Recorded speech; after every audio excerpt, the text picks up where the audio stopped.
Are you prepared to go all the way with this, Alexei?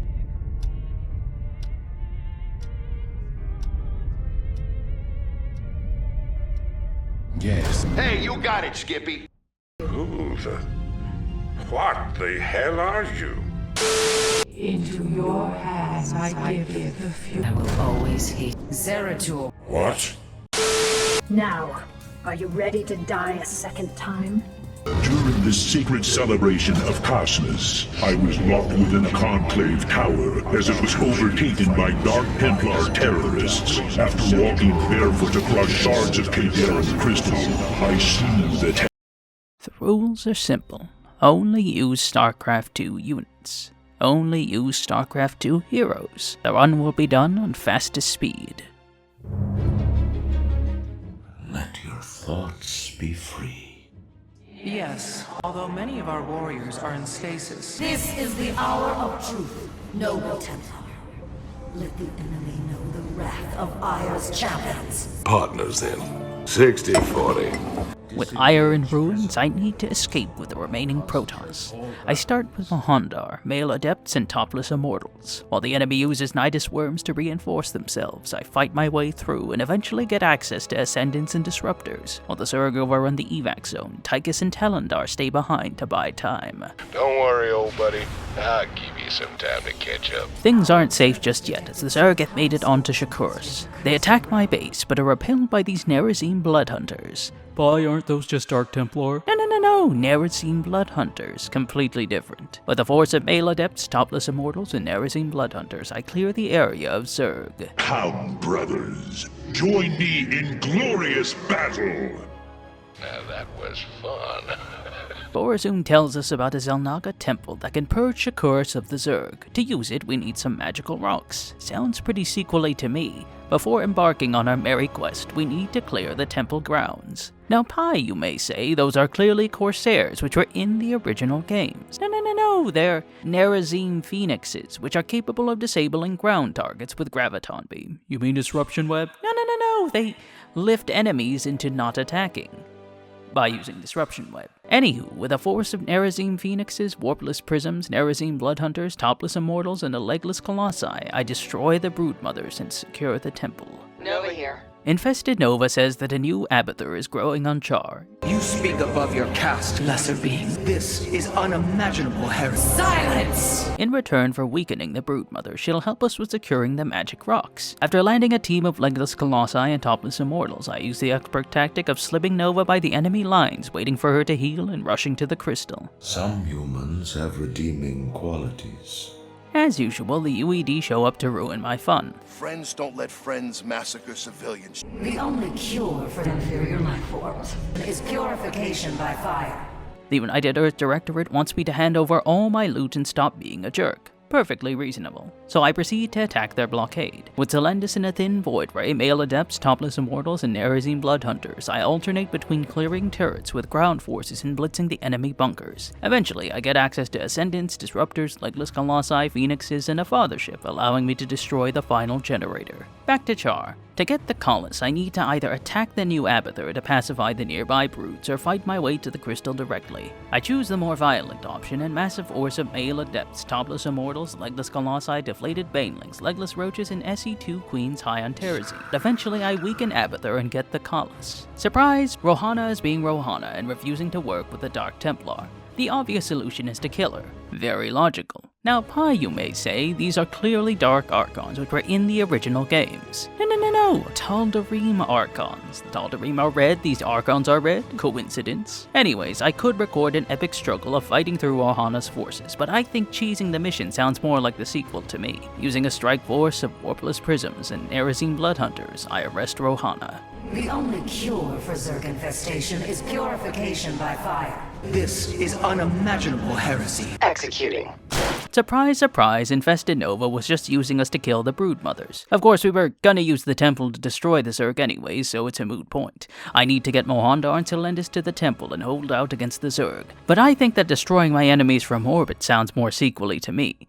So using the power of mass tempests, who due to graphical limitations represent their lightning balls through these rectangular ships that are definitely not interceptors, and phoenixes, I wipe out brown and red. Orange's base has too many hydras, scourge, and spore colonies, so I switch to legless reavers, disruptors, and topless immortals. After destroying orange, I finally activate the temple, and I still have to wait 15 minutes. Earth time. Russian Swan wants me to attack the Dominion's capital on Braxis to gain access to their networks. I start off in a site without gas, so using a force of jetpackless reapers and floating hellions, I scout around until I find a base under the command of Nerud. And I know you'll do your best to help us. He reveals a path behind the Dominion base and gives me gas, allowing me to add Crucio tanks and landed Vikings to my army. After fighting my way to the rear, I destroy the command center, ending the mission. Our next target is the Dilarian shipyard, which holds a large fleet of Dominion Minotaur-class battlecruisers. I get access to medevac pilots who return from their lunch break just in time to see their ships going on strike. Now pie, you may say, those are clearly optical flares which were in the original games. No, they're flashbangs borrowed from Nova Covert Ops. Anywho, as the mission progresses, I get access to exploding drop bots, thin specters, landed Vikings, and Crucio tanks. Pie, that's clearly restoration. No, they're still healing the units by using restoration. Sir, Dominion ships warping in. Attention, rogue pilot. This is General Warfield of Dominion Command.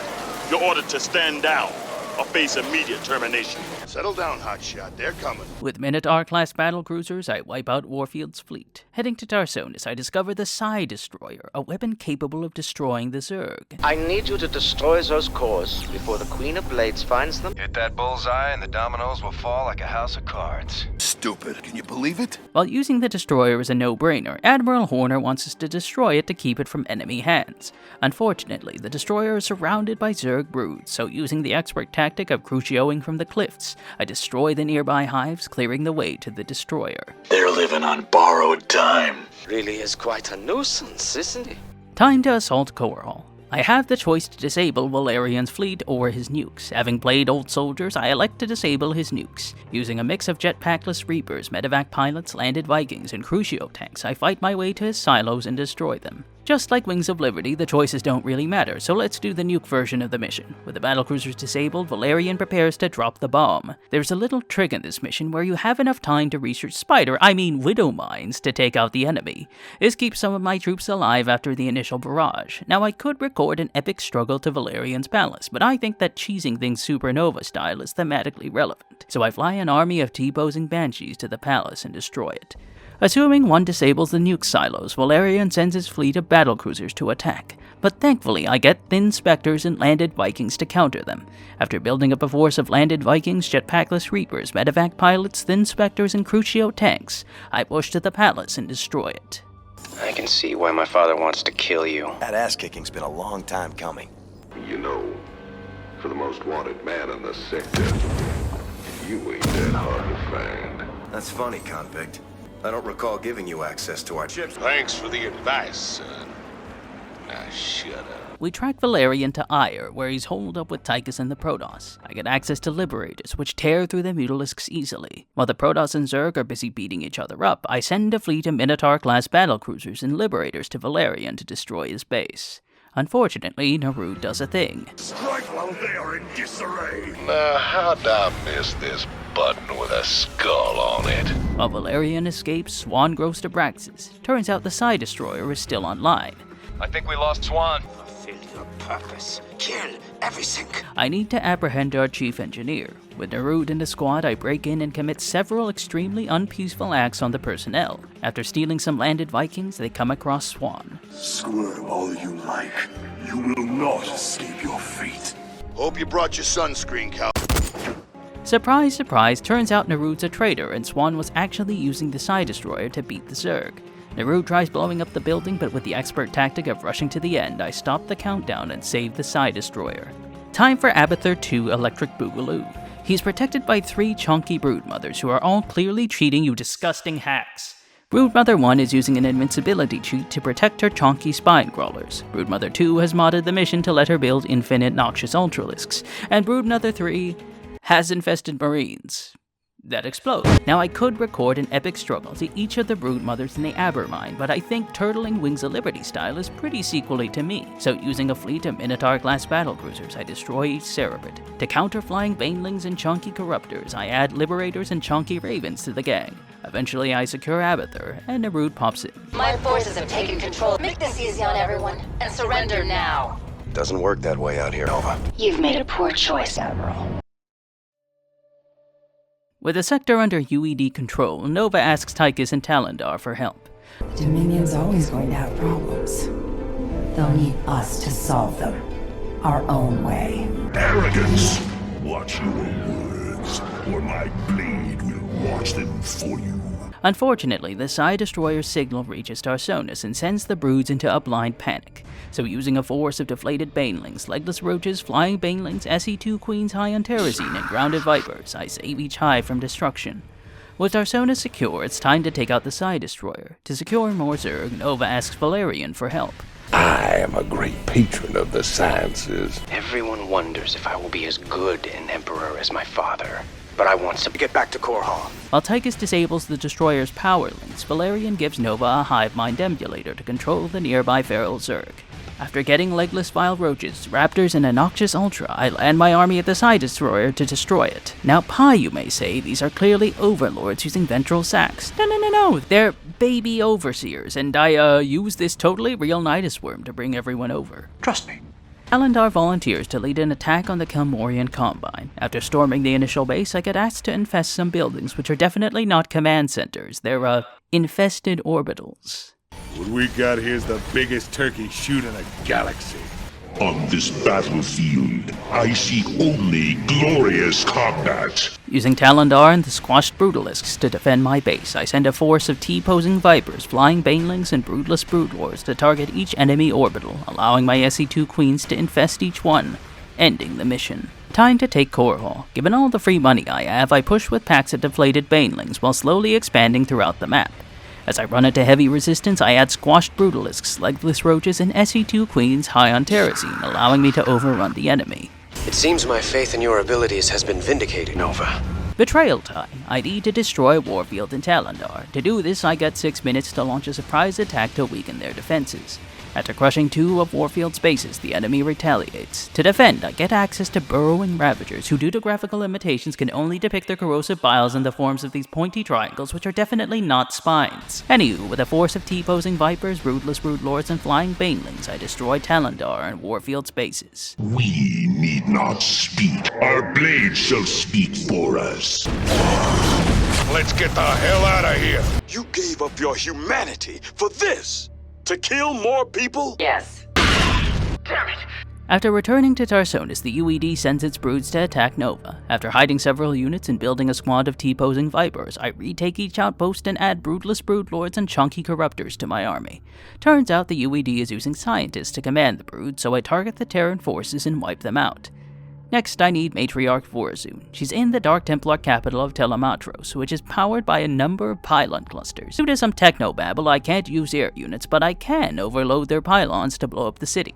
I get access to Namrud, who can help counter the enemy Protoss with EMPs. Using an army of squashed Brutalisks, Legless Roaches, Landed Vipers, and deflated Banelings, I overrun the outlying outposts and set the charges, destroying the city. With Vorazun in custody, Mohandar drops by. Save my people. It will be done.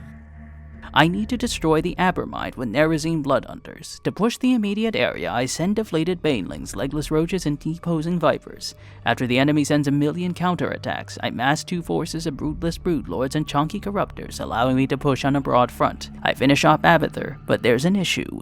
Let your thoughts be free. Silence! Turns out Nova mind-controlled Vorazun, so Mohandar uses Vortex and escapes. I need to capture Mohandar and Vorazun, who will uninstall the game in 30 minutes. I'm short on funds, so I rush the UED base to the south and send waves of deflated Banelings to weaken Mohandar's defenses. To break his lines, I also deploy a mix of squashed Brutalisks and Legless Roaches, allowing me to overwhelm his base. Nova moves to capture Vorazun, but Mohandar kills her. Our legacy lives on. While searching for other survivors, Mohandar discovers a lab with captive Protoss. With Aldari Markons and Topless Immortals, they free test subjects and Terrazine poison. Yes, the gas is making the Terrans follow my orders. Yep. Anywho, after reaching the last stasis cell, we discover the lab is making Protoss-Zerg hybrids. Also, Narud is behind all of this. Can you feel their hatred coursing through your mind? Empty minds are easily broken. The centuries have taught me patience. With all the weirdness out of the way, Nova's in a bit of a conundrum. While most of the swarm is still on Char, 3 separate fleets have arrived to challenge her. The Dominion under Valerian, the Protoss under Celendis, and the UED under Horner. Return to your ship, Nova. The Emperors change, but the soldiers stay the same. The only cure for Zerg infestation is purification by fire. I think she's still mad about her mothership. This is about building a better tomorrow. The sector has problems, and I have solutions. You're not going to become a problem, are you? Each army has different focuses. The Dominion is anti-ground, with a ton of siege tanks and ghosts. The UED prefers air superiority, with Valkyries, battlecruisers, and Goliaths. The Protoss stick to an all-around force of carriers, reavers, corsairs, dark archons, the whole tech tree. To push Valerian's base, I send a force of brutalist brute lords, chunky corruptors, and T-posing vipers to bomb his tanks from the air. Let her go. For now. To push Celendis' base, I add deflated banelings, legless roaches, and squashed brutalisks. You are as cunning as the stories say. And finally, Order's base is just more of the same. Anyone still alive down there? Yes. Obviously, you can't beat Brood War with Starcraft 2 units. April Fools, or June Fools, I guess. Still, it was fun replaying the old campaigns and gaslighting you for a bit. Based on the polls, it looks like I'm going back to Warcraft 3 for a magic-only run. You're a wizard. Remember, Patagonian Basin. Shoutouts to Time, Cladis Marino, Happy Acrid, Jen Tuong, Michael Phillips, and Mike Pierce for supporting the channel. If you enjoyed this video, make sure to like, share, comment, subscribe, and use editing to gaslight your audience for like 30 minutes.